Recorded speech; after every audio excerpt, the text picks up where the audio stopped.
Who'd have thought it? A railway line that's causing delays and disruption before it's even been built. But Angela Rippon wants to know whether the planned HS2 should really be causing so much heartache for homeowners.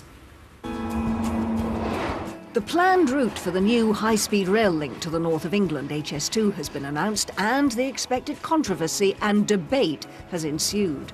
People living close to the proposed route of this 330-mile-long railway, like those who live here in the peaceful Buckinghamshire village of Turweston, are really worried about the effect that it's going to have on their lives. It may be 20 years before it's built, but already they're beginning to feel the impact. 97-year-old Elfrida Harper-Tarr is the owner of the old post office in Turweston.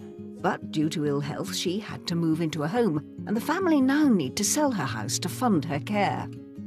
It was a difficult enough time anyway with Granny moving into a home and worrying about what was going to happen with all of that, to then deal with selling a house. But it was great, it sold so quickly. Despite needing work, the old post office was considered a desirable purchase.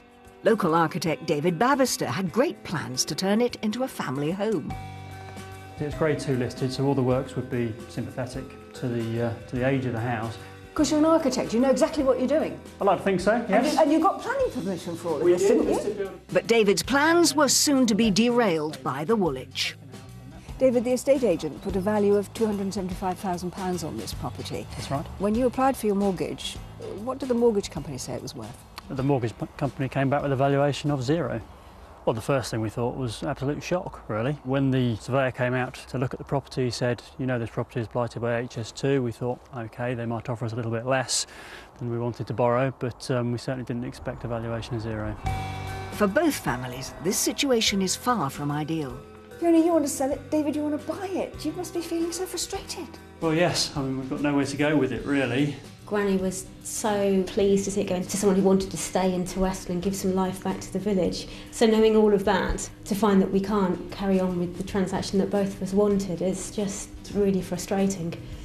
Now, any home that lies within 120 metres of the proposed line is eligible for compensation. But Elfrida's house here is around 500 metres from the proposed line, in that direction, behind that row of houses. That's the equivalent of 3 football pitches. You're not even going to see it. So is it really going to have an effect on her home? Experts we spoke to say there are many ways to reduce visual and noise pollution. Noise barriers, building earth embankments and planting trees, which were all considered when building the first high-speed rail link, HS1, to Paris. When that was announced, there were similar concerns about the effect of the line, and the value of thousands of homes along the route were in jeopardy. But by the time it was completed, all the communities along the line saw property values rise, even in places where the train didn't stop. So are the banks and mortgagors being unnecessarily cautious? Mr. Clark, why is it that banks and building societies are so reluctant to lend money to people who want to buy houses that are even up to 3 football pitches away from the proposed line of HS2? I think the problems are created by the uncertainty that the line implies for local property markets and for individual properties. HS1 Eurostar has been running for the past 18 years. We know the effect that a high-speed train is going to have on those communities. What exactly are the uncertainties that you're worried about? The government has set out quite specific proposals for compensation up to 120 metres from the route, but there's much more uncertainty about compensation arrangements extending beyond that.